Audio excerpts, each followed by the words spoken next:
안녕하세요, 여러분. 오늘은 가정 핵심 정리 두 번째 시간입니다. 지난 시간에는 핵심 정리 첫 번째 시간이었고, 오늘은 두 번째 시간. 그래서 오늘이 핵심 정리는 마지막 시간이라고 할 수 있겠습니다. 집중해서 다 같이 들어보도록 해요.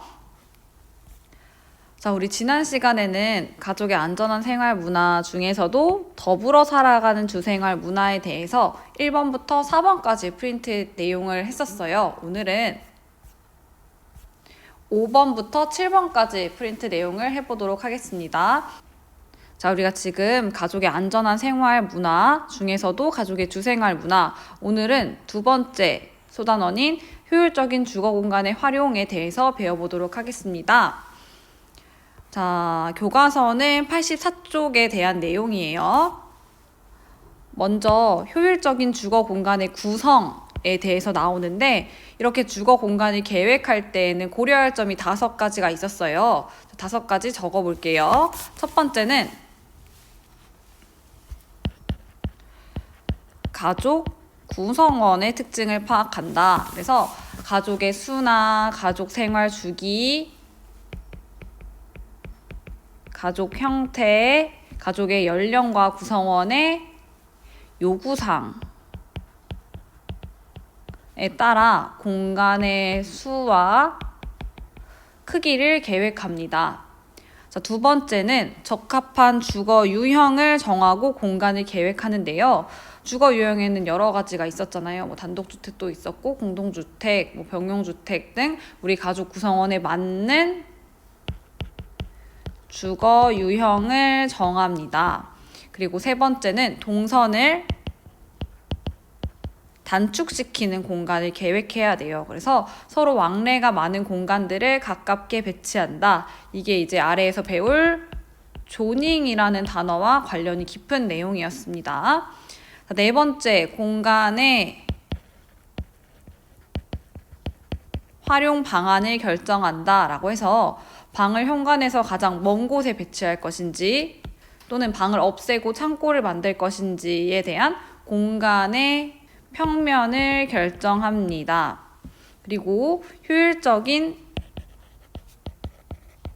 가구 배치를 구상해야 하죠. 가구의 위치에 따라 방의 분위기가 달라지고 생활하기가 불편해질 수 있기 때문에 가구의 배치 방법을 고려하는 것이 주거 공간 계획 시 고려할 점 5번째였습니다.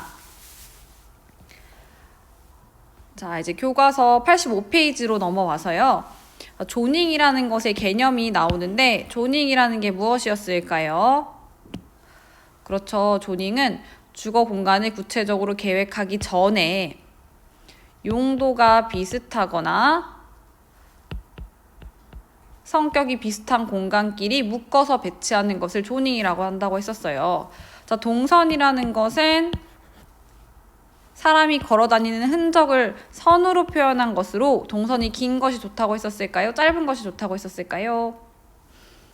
네, 동선이 짧을수록 효율적인 공간 계획이라고 볼 수 있다고 했습니다.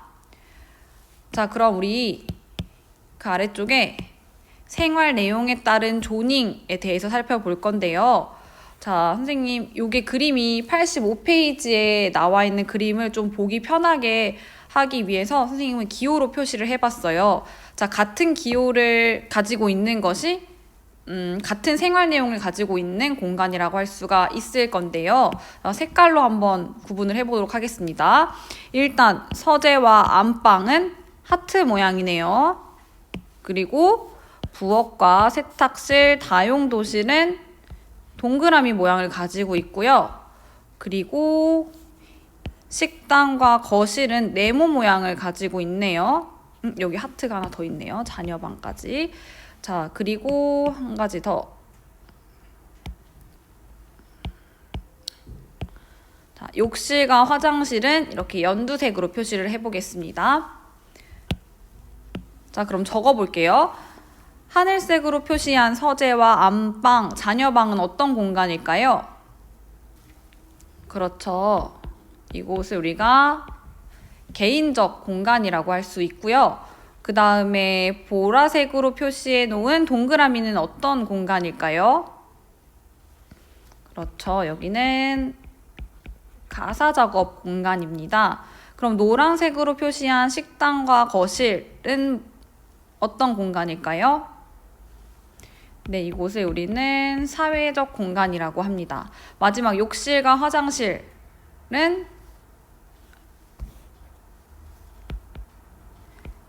생리생활 공간이라고 한다고 했어요. 그래서 여러분들 이렇게 생활 내용에 따른 조닝, 이 그림 중요하니까 잘 보고 이 표와 이 괄호 넣기 부분 잘 기억해 두고 있어야 합니다. 자, 그러면 이 아래쪽에 생활 내용에 따른 조닝과 동선 구체적으로 한번 살펴보도록 할게요. 자, 그럼 첫 번째부터 거실, 주택의 중심에 배치하면 다른 공간과의 연결성을 높일 수 있고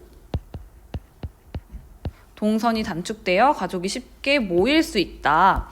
전망, 채광, 통풍이 좋은 위치에 배치하고 남향에 위치하는 것이 좋다. 자, 그 다음 식당 보겠습니다. 식당은 가족의 중요한 사회적 공간으로 부엌과 거실 중간에 배치하는 것이 좋습니다.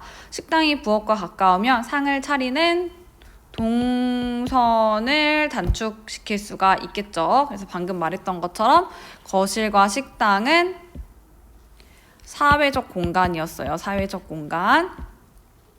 자, 세 번째 부엌 볼게요. 부엌은 현관에서 가깝게 배치하면 식품의 반입과 음식 쓰레기를 버리는 동선을 절약할 수 있습니다. 세탁실이나 가사 작업실 등을 가까이 두면 가사 일을 효율적으로 할 수가 있겠죠. 그 다음 네 번째 침실 보겠습니다. 침실은 사생활을 보장하고 현관에서 떨어진 조용한 곳에 배치하는 것이 좋습니다. 이것을 우리가 개인적 공간이라고 한다고 했었죠. 아까 말했던 안방과 자녀방이 침실에 해당하는 거잖아요. 여기는 사생활 보장하는 것이 중요하기 때문에 현관에서 떨어진 조용한 곳에 배치하는 것이 좋습니다. 일단 마지막으로 욕실과 화장실인데요. 이것은 침실에 가까운 위치에 배치하면 동선을 줄일 수 있습니다. 그리고 급배수 및 온수 설비가 필요하기 때문에 부엌, 세탁실과 가까이에 배치하는 것이 좋습니다. 우리 욕실과 화장실을 어떤 공간이라고 한다고 했었죠? 네, 그렇죠. 욕실과 화장실은 생리생활 공간이라고 한다고 했습니다. 자, 그럼 우리 다음 페이지 한번 넘겨보도록 할게요. 주거 공간을 어떻게 활용할 것인지에 대해서 살펴보도록 하겠습니다. 자, 일단 주거 공간의 활용은 크게 두 가지로 나누어 볼 수 있다고 했었죠. 자, 주거 공간의 다목적 활용, 그리고 주거 공간의 입체적 활용으로 나눠볼 수 있다고 했어요. 그래서 이거를 사례들을 비교할 수 있어야 한다고 했었습니다. 자, 주거 공간의 다목적 활용부터 먼저 볼게요. 한 공간을 여러 가지 용도로 사용하도록 계획한 것으로 공간 활용에 유리합니다. 그래서 한 공간을 여러 가지 목적으로 활용하면 더 넓게 느낄 수 있다고 했었어요. 그래서 예를 들면, 얘는 연두색으로 표시를 해볼게요. 예를 들면 거실과 식당, 주방의 배치에 따라 LD, DK, LDK로 나눌 수 있는 것, 그리고 거실과 공부방을 함께 배치해 두는 것, 베란다나 휴식 공간을 또 공용으로 사용하는 것들이 우리가 주거 공간의 다목적 활용 사례라고 했었습니다. 그럼 구체적으로 LD와 DK, LDK형의 개념, 장점, 단점을 한번 살펴보도록 할게요. 자, 먼저 LD부터 보겠습니다. 자, LD는 거실과 식사실을 함께 두는 거라고 했죠. 거실과 식사실을 한 공간에 만들고 부엌을 따로 독립시킨 형식이라고 했었어요. DK형은 자, 맞아요. 식사실과 부엌을 함께 두는 형식. 그래서 거실을 따로 두는 형식이라고 했었고요. 마지막 LDK는 네, 거실, 식사실, 부엌을 모두 한 공간에 둔 형식이라고 했었습니다. 자, 장단점을 처음부터 살펴볼게요. LD형의 장점은 식당과 거실이 함께 있어서 공간 활용도가 높다. 두 번째는 거실에 모여있는 가족들과 교류를 원활하게 할 수 있고 단란하고 안정된 식사가 가능하고요. 마지막에 부엌이 따로 떨어져 있기 때문에 이제 우리가 조리를 보통 부엌에서 하다 보니까 조리 시에 나온 그 냄새가 조리 시에 생긴 그 냄새가 식사 시에 영향을 주는데요. 그 식사할 때 음식 냄새가 적다라는 장점을 가지고 있습니다.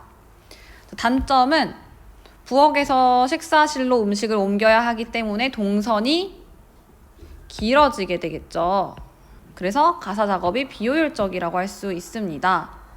그리고 손님 방문 시에는 불편할 수 있다라는 단점을 가지고 있어요. 그래서 거실과 식사실이 함께 붙어 있을 때 손님 보통 거실로 이제 오게 되는 경우가 많은데 만약에 가족들끼리 식사하고 있는데 갑작스럽게 손님이 방문하게 된다면 좀 불편할 수가 있겠죠.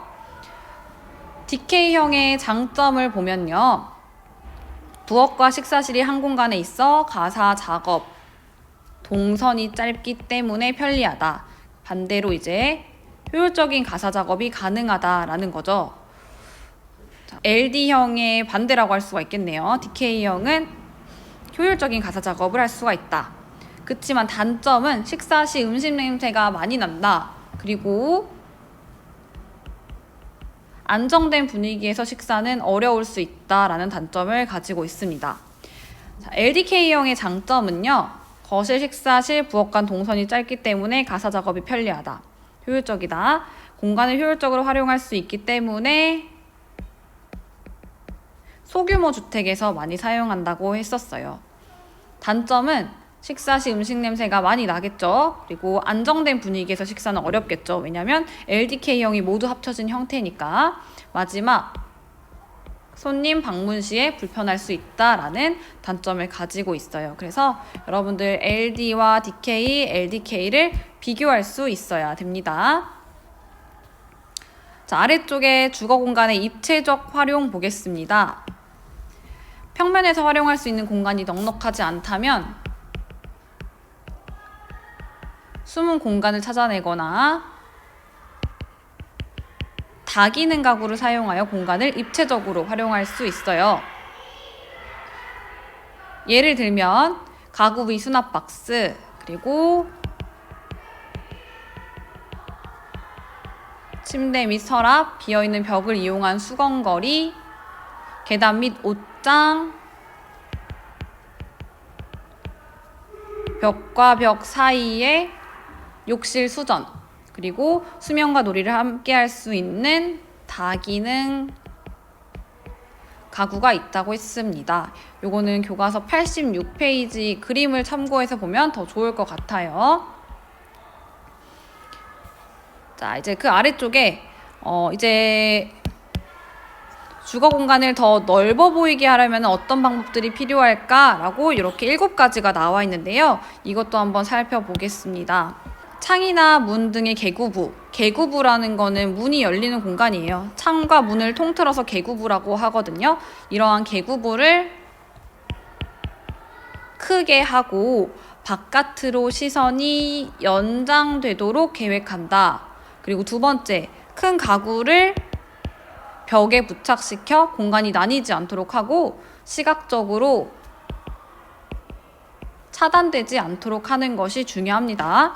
세 번째, 가구의 종류와 수를 적게 할까요? 많게 할까요? 그렇죠. 적게 해야 합니다. 그리고 한쪽 벽면 전체를 거울이나 유리로 마감을 하거나 설치를 하면 우리가 주거 공간을 더 넓어 보이게 할 수 있어요. 그리고 실내 마감 재료나 색을 같은 계통으로 선택하면 좋습니다. 그리고 난색보다 한색 계열로 색채를 계획하는 것이 좋아요. 난색이라는 것은 따뜻한 계열의 색깔, 붉은색 계열을 난색이라고 하고요. 한색은 푸른 빛을 내는 색깔을 우리가 한색이라고 얘기를 해요. 자, 마지막 조명을 이용하여 천장을 밝게 하고 소파나 침대 등 무거운 느낌이 드는 가구의 아랫부분을 밝게 합니다. 자, 그래서 이렇게 7가지 주거 공간을 더 넓어 보이게 하는 방법 살펴봤어요. 자, 이것도 잘 기억해두면 좋겠습니다. 선생님이 헷갈렸네요. 자, 여러분 이게 5번째 프린트고 이게 6번째 프린트고 이게 마지막 7번째 프린트인 거죠. 마지막 프린트 보도록 하겠습니다.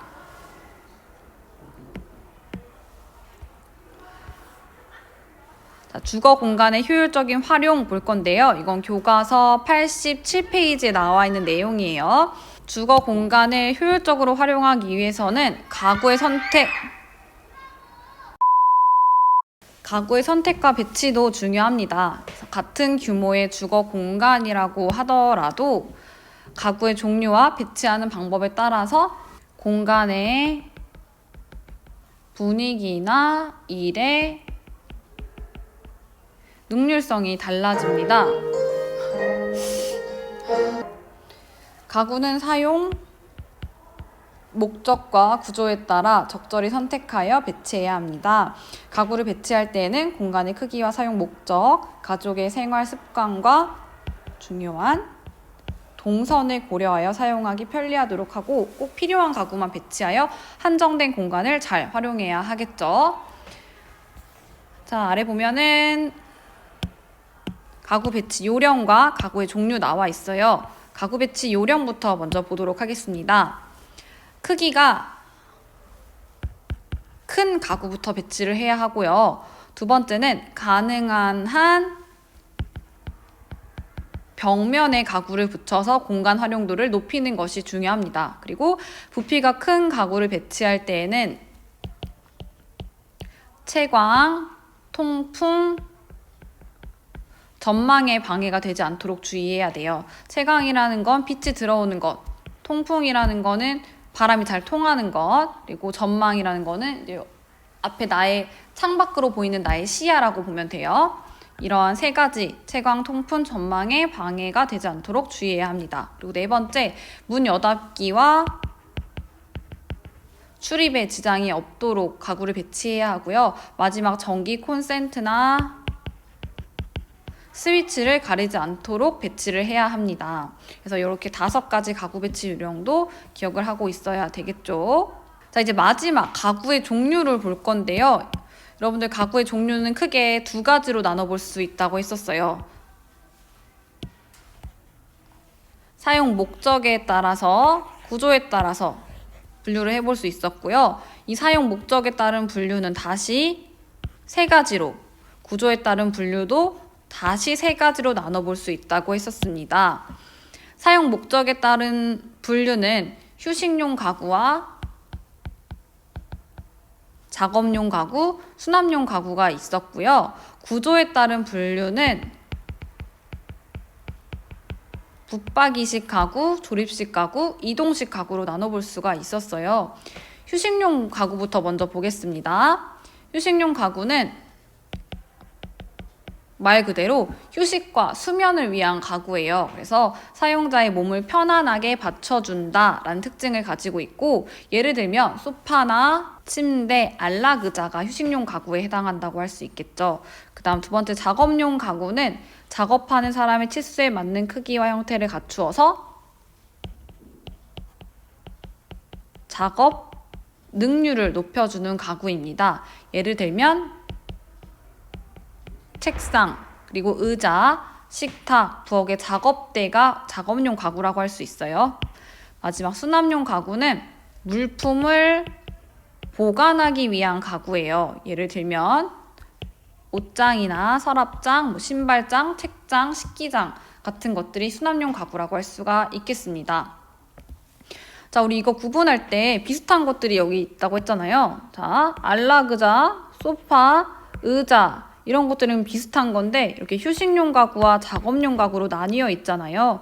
그래서 의자, 일반적인 의자 같은 경우에는 작업용 가구지만 소파나 안락의자는 우리가 휴식과 수면을 위한 거니까 휴식용 가구에 해당한다고 할 수가 있겠어요. 이것도 특이하니까 잘 기억해 두면 좋겠네요. 자, 그 다음 구조에 따른 분류 가구들을 보겠습니다. 붙박이식 가구는 벽에 고정된 가구고요. 바닥에서 천장까지의 공간을 모두 활용할 수 있기 때문에 효율적이다라는 장점을 가지고 있어요. 조립식 가구는 조합이나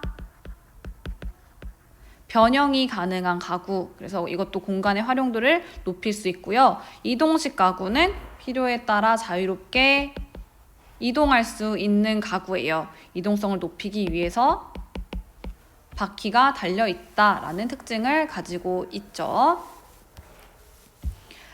자, 그래서 여러분 여기까지 우리 프린트 나눠줬던 거 정리가 끝났어요. 자, 1번부터 7번까지 프린트 정리가 끝났고 등교하게 되면 8번 프린트를 선생님이 나눠줄 거예요. 8번 프린트는 등교하고 나서 풀어보는 걸로 합시다. 자, 오늘 수업 듣느라 너무 고생 많았고 우리 등교하게 되면 만나요. 안녕.